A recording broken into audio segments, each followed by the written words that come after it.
నీకుందే నాకుంది ఈయనకి లేదంటే. సరే, ఆ పక్కన హాట్ స్టిక్కర్ ఉందమ్మా, అది తీసుకెళ్లి దీపిక మీద అంటించాం. ఎందుకు సార్?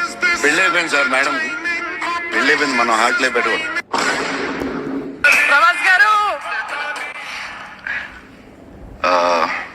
నేను మాట్లాడు. మీ లైఫ్ లో మోస్ట్ రొమాంటిక్ సీన్ ఏంటి? అదేదో టాబ్లెట్ వేసుకున్నాను సార్, మర్చిపోతున్నాను ఈ మధ్య. ఇప్పుడు ఇంతకేమో దీపిక అన్నాం, ఎందుకు డార్లింగ్ అని అడిగా. రన్నింగ్ సినిమా కదా అన్నాం.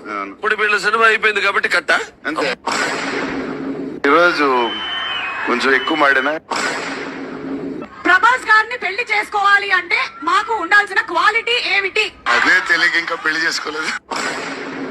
సర్వానంద్ వచ్చాడు సార్.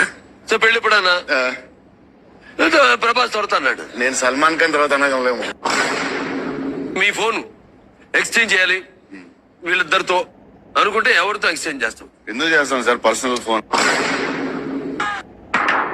స్పీచ్ ఇలాగే ఉంటది బోరింగ్ అని చెప్పి బాహుబలి చేయో అంటున్నారు కదా. ఒకరోజు ఎంటర్టైన్ చేస్తా, స్టేజ్ మీద షాక్ అయిపోతారు మీరు అందరు. కొంతమంది ఫ్యాన్స్ మీ ఇంటికి వస్తే మాకు ఏం ఫుడ్ ఇస్తారు తెలుసుకోవాలని ఎన్నో 20-30 వెరైటీస్ పెడదాం మెల్లగా అని. అలా కరగని అని మెలోడీ సాంగ్ పాడుతుంటే నాకు గుండె అయిపోయింది. గురించి ఎవ్వరికీ తెలియని 3 విషయాలు మాతో షేర్ చేసుకోవాలి. ఎందుకు చెప్పాలి? నేను సాంగ్ మరి తర్వాత మరి నన్ను నేను ఫ్యాన్ కాదు ఏంటి అంటే నేను ఇద్దర్లో who is the best friend ఏం చెప్తారు? ఇద్దరికంటే నేనే బెస్ట్.